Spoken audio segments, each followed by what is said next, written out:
तो गृह मंत्री अमित शाह को आपने सुना, बाजार की बात करेंगे। कहते हैं कि बाजार हमेशा सही भांप लेता है, बाजार हमेशा सही डायरेक्शन बताता है। तो 4 जून का अनुमान बाजार ने क्या लगाया? कुछ मशहूर ब्रोकरेज फर्म चुनाव रिजल्ट पर क्या भविष्यवाणी कर रहे हैं, किसकी सरकार बना रहे हैं, इस डिटेल रिपोर्ट में आप खुद ही देखिए।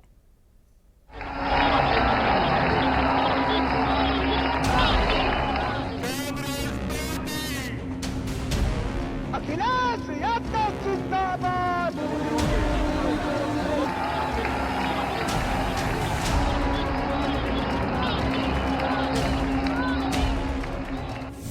दो 2024 में बीजेपी का वोट शेयर कितना ऊपर गया? किसका शेयर 4 जून से पहले ही लुढ़क गया? मोदी के वोट मार्केट के सामने कौन टिक पाया? 4 जून को लोकसभा चुनाव के नतीजे आने वाले हैं, लेकिन बाजार 1 जून के एग्जिट पोल का भी इंतजार नहीं कर रहा और लगातार सेंसेक्स निफ्टी पर नए रिकॉर्ड बना रहा है। 19 अप्रैल को पहले फेज की वोटिंग हुई, उसके बाद सेंसेक्स का मार्केट कैप 26 लाख करोड़ रुपए बढ़ गया। 24 में किसकी सरकार बनेगी? मोदी जीत का हैट्रिक लगाएंगे? इस पर शेयर मार्केट बहुत कुछ कह रहा है, बस समझने की बात है। 4 जून को फैसला आएगा, लेकिन लास्ट फेज की वोटिंग से पहले ही शेयर बाजार का गणित किसकी जीत होगी, किसको कितनी सीटें आएंगी, सब बता रहा है। आईआईएफएल बीजेपी के लिए 320 सीटों का अनुमान लगा रहा है। जेएमएफएल के मुताबिक बीजेपी को 290 से 310 सीटें मिल रही है। बर्नस्टेन का प्रिडिक्शन 330 से 350 के बीच है। एमके इन्वेस्टमेंट भी बीजेपी को 320 सीटें दे रहा है। यूएसबी भी 4 जून को मोदी की ही सरकार बना रहा है। इसके मुताबिक बीजेपी के 272 से ज्यादा सीटें जीतने के चांस काफी हाई हैं। लोकसभा चुनाव अपने आखिरी चरण में है। अब तक 89% सीटों पर मतदान हो चुका है। 2019 की तुलना में कम वोटिंग जरूर हुई है, लेकिन मार्केट का मैंडेट अभी भी बीजेपी सरकार के साथ ही है। स्टॉक ब्रोकर आईआईएफएल ने एक स्टेट की सीटों का प्रिडिक्शन किया है। आईआईएफएल सिक्योरिटीज का अनुमान है कि गैर हिंदी हार्टलैंड राज्यों में बीजेपी की सीटों में 0.6% की कमी होगी, जबकि हिंदी हार्टलैंड राज्यों में ये गिरावट 3% तक की हो सकती है। लेकिन इसके बावजूद कई राज्य ऐसे हैं जहां बीजेपी का प्रदर्शन 2019 की तुलना में बेहतर हो रहा है, जिसकी वजह से बीजेपी का प्रदर्शन 2019 से भी बेहतर रह सकता है। आईआईएफएल सिक्योरिटीज के मुताबिक उत्तर प्रदेश में बीजेपी को 2019 की तुलना में इस बार 10 सीटों का फायदा होगा। इसके अलावा ओडिशा और पश्चिम बंगाल में भी बीजेपी की 5-5 सीटें बढ़ेंगी। वहीं तेलंगाना और आंध्र प्रदेश में 3-3 सीटें आने का अनुमान लगाया जा रहा है। महाराष्ट्र और तमिलनाडु में भी बीजेपी को 2-2 सीटों का फायदा हो सकता है।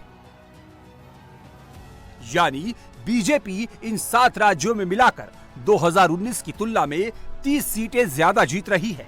लेकिन कुछ राज्य ऐसे भी हैं जहां बीजेपी को इस बार नुकसान उठाना पड़ सकता है।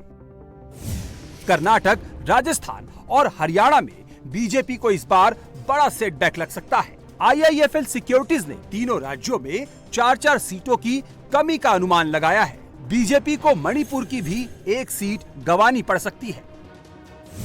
बाकी स्टेट्स में बीजेपी का रिजल्ट 2019 जैसा ही रह सकता है। कुल मिलाकर 13 सीटों पर बीजेपी के हार का अनुमान है, लेकिन 30 सीटों पर फायदा भी हो रहा है। इस आधार पर आईआईएफएल सिक्योरिटीज ने बीजेपी को 2024 में 320 सीट मिलने का प्रिडिक्शन किया है।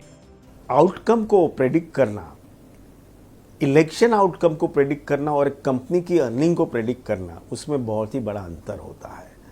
तो जब हम फ्यूचर की बात करते हैं और इलेक्शन आउटकम की प्रेडिक्ट करने को जाते हैं, तो हो सकता है कि वो इतना एक्यूरेट नहीं हो।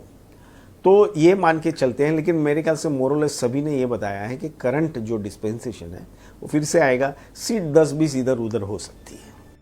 अब कुछ लोग कहेंगे कि मार्केट से चुनाव का अंदाजा कैसे लगाया जा सकता है, दोनों में कोई कनेक्शन नहीं है। तो समझिए शेयर बाजार कैसे काम करता है।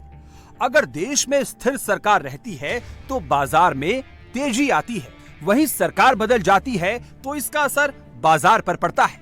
पिछले 10 साल से बीजेपी की सरकार है, यानी स्थिर सरकार है। अगर सेंटीमेंट पूरी तरह से पॉजिटिव नहीं आता तब स्टॉक मार्केट में उतार चढ़ाव हो सकता है। शेयर बाजार और चुनाव की जुगलबंदी पुराने आंकड़ों के जरिए समझते हैं।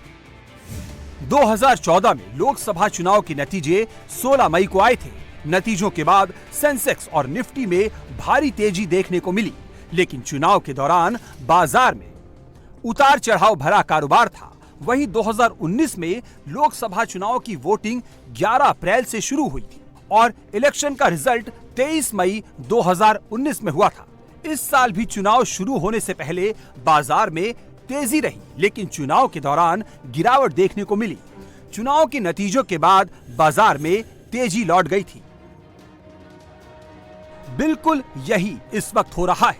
जैसे जैसे मोदी जीत की गारंटी दे रहे हैं, अमित शाह बीजेपी की सीटें गिना रहे हैं, एंटी मोदी गैंग के चेहरे पर शिकन दिखने लगी है और मार्केट चढ़ने लगा है।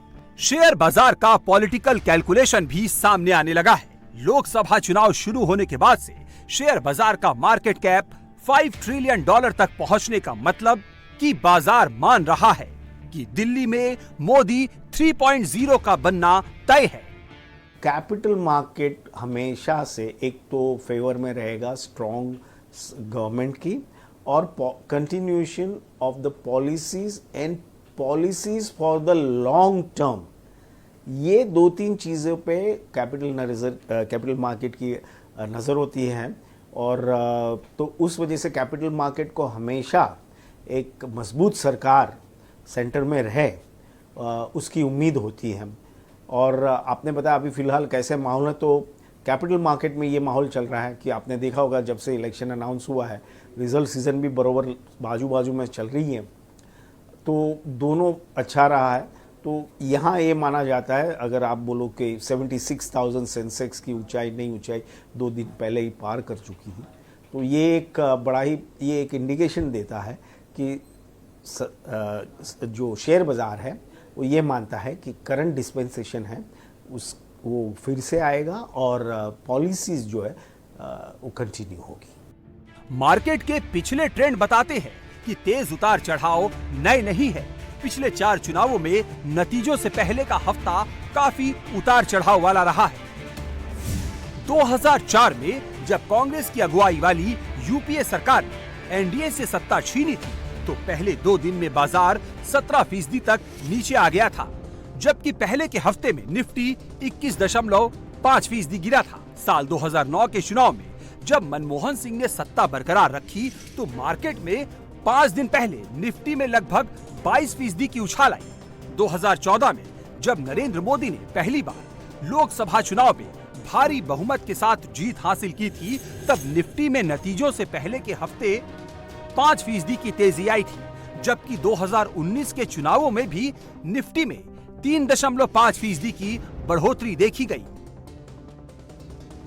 चुनावी नतीजों से पहले ही बाजार में तेजी क्यों है, आपको बताते हैं कि मोदी सरकार की वापसी से बाजार को क्या फायदा होगा। मोदी 3.0 आती है तो power, railway, defence, renewable energy, manufacturing, finance और कैपिटल गुड्स पर फोकस्ड कंपनियों के सेक्टर्स को बूस्ट मिलेगा। इनके अलावा इंफ्रास्ट्रक्चर डेवलपमेंट, टेक्नोलॉजी एडवांसमेंट के भी प्रदर्शन बेहतर करने की उम्मीद है। मेरा ऑब्जर्वेशन ये है, L&T जो इंफ्रास्ट्रक्चर का सबसे बड़ा स्टॉक है और हम जानते हैं कि मोदी जी के दोनों टर्म 1 और टर्म 2 उनका फोकस इंफ्रास्ट्रक्चर पे रहा है, तो मार्केट पहले ही अंदेशा देती है, इंडिकेशन देती है और L&T का स्टॉक 9 मई से लगभग 11 से 11.5% ऊपर बढ़ा है। सो कहीं ना कहीं इंडिकेट कर रहा है कि बीजेपी की गवर्नमेंट बनेगी और पर्सनली मेरा ऐसा मानना है कि जो मिनिमम सीट्स 270-274 चाहिए होता है वो बीजेपी को आ सकती है। वेरी ब्राइट चांसेस मार्केट भी इंडिकेट कर रहा है, बिटवीन 274 एंड 300। ब्रोकरेज एजेंसीज की रिपोर्ट देखें तो सभी बीजेपी को करीब 300 और एनडीए के लिए लगभग 330-340 सीटें दे रही है। लेकिन ये नंबर और बढ़ता है तो बाजार में पॉजिटिव सरप्राइज आएगा। अगर बीजेपी को 280 से कम सीटें मिलती है तो मार्केट पर इसका नेगेटिव इंपैक्ट हो सकता है। वहीं एनडीए के लिए नंबर 320 और 330 के बीच रहेंगे तो बाजार न्यूट्रल बना रहेगा। अगर गवर्नमेंट फुल मेजॉरिटी के साथ में आती है तो मार्केट ऐसा मान के चलता है कि रिफॉर्म प्रोसेस जो इकोनॉमी के अंदर होने वाले हैं वो ओवरड्राइव गियर में होंगे। That means government will accelerate the entire reform process, overdrive gear के अंदर इकोनॉमी चलेगी।